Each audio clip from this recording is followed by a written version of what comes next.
दुर्घटना घटी container bike मुहांमुही धक्का होती फल 3 जन बाइक आरोही मृत्यु घटी दुर्घटना पर कंटेनर में निआं लगी जाइए। घटनास्थल में पुलिस और अग्निशम बाहिनी पहुंची निआं को नियंत्रण कर आयत्त कर जमनकीरा थाना 53 नंबर जातीय राजपथर पिठा मारेन ठारे दुर्घटना घटी।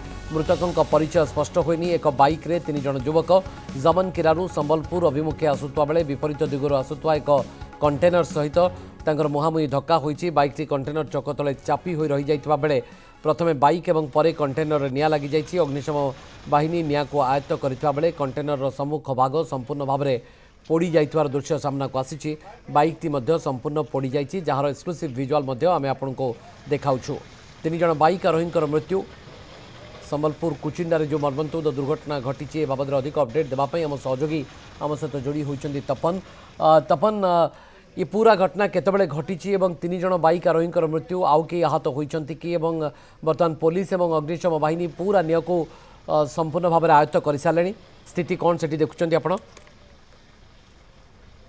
देखो भवानी सबुठ बड़ ताजा अपडेट होची वर्तमान जो कंटेनर रे निया लगी जाइतिला से कंटेनर को जमनकीरा दमकल बाहिनी आसिक निया को आयत्त करछंती एवं घटना वर्तमान परिस्थिति शांत अच्छी। 3 जनकर परिचय अस्पष्ट थिला बेले पुलिस सेमान को पहुंची रास्ता प्रथमे क्लियर करिछि कंटेनर को साइड करछि एवं गाड़ी मत यातायात करछंती।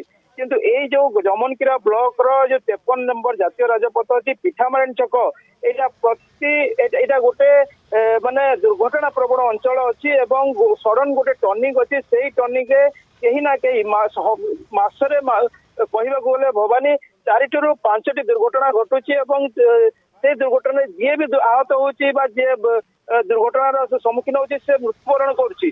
तो यह ब्लैक स्पॉट रूपे माने धरा जाइए भवानी। आज सकाळ 11टा बेलू गोटे कंटेनर संबलपुर आसुला कलिकता अभिमुखे जाऊला एवं एपटे कुचिंडा जमनकीरारू संबलपुर अभिमुखे 3 जन बाइक आरोही जाऊले से माने कोनसी काम को से टर्निंग एमाने जीवा समय कंटेनर सेपट आसुला सामना सामनी कंटेनर सहित धक्का होता एवं 3 जन बाइक आरोही गाड़ी छिटिकी पड़ी कंटेनर तांको ऊपर चढ़ी बाइक को किसी तरह घोषाड़ी नेबा परे बाइक रे निया लगी जाइतिला। बाइक रे निया लागिबा परे परे कंटेनर मध्ये उतुतु जळीतिला। तेबे घटनास्थल रे कंटेनर ड्राइवर फेराई जाइतिला बेले पुलिस अग्निशम विभाग पहुंची वर्तमान निया को आयत्त करथिला बेले रास्ता मध्ये क्लियर अछि। गोटे पटे स्थानीय लोक उत्तेजना सृष्टि करथिले पुलिस बुझासुझा जारी रखिछि किंतु वर्तमान परिस्थिति स्वाभाविक अछि भवानी। किंतु ए दुर्घटना प्रवण अंचल रे 2 दिन तले मध्ये गोटे एक्सीडेंट होइतिला 2 जन मृत्युवरण करथिले।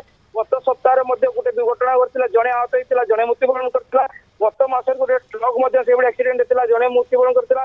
तो निहाती पाखे कहवाक गले ये जो पिठा मारेन टर्निंग रोचे ब्रिज रोचे गोटे दुर्घटना प्रवण अंचल होची पुलिस निहाती ए विषय किसी गुरुत्वपूर्ण पदक्षेप नेबा उचित रही मन करुछि। बहुत बहुत धन्यवाद तपन दास कुचिंडा सहयोगी आम सहित विस्तृत भाव में संपर्क में सूचना दौले। एक्सक्लूसिव विजुअल आप देखुं कुचिंडारे जो कंटेनर और बाइक मध्य मुहांमुही धक्का 3 बाइक आरोही मृत्यु एवं कंटेनर आग भागटी संपूर्ण भाव में पोड़ी जाइतवार दृश्य आसी पहुंची। पुलिस जो 3 जन प्राण हराई से उद्धार करिछि एवं मृतदेह उद्धार करा जाउछि एवं ये चित्र मध्य आम देखौछु आपन को जोटी पुलिस एवं अग्निशम बाहिनी टीम पहुंची निया को आयत्त करबा पई चेष्टा करुछन्ती एवं संपूर्ण भाव में निया को आयत्त करा जाई सारलाणी। ये होछि वर्तमान अपडेट खबर कुचिंडारू घटनास्थल ये एक्सक्लूसिव विजुअल आपन कनक न्यूज माध्यम रे देखि पारछन्ती। बहुत बहुत धन्यवाद तपन आपन को तमाम सूचना पाई।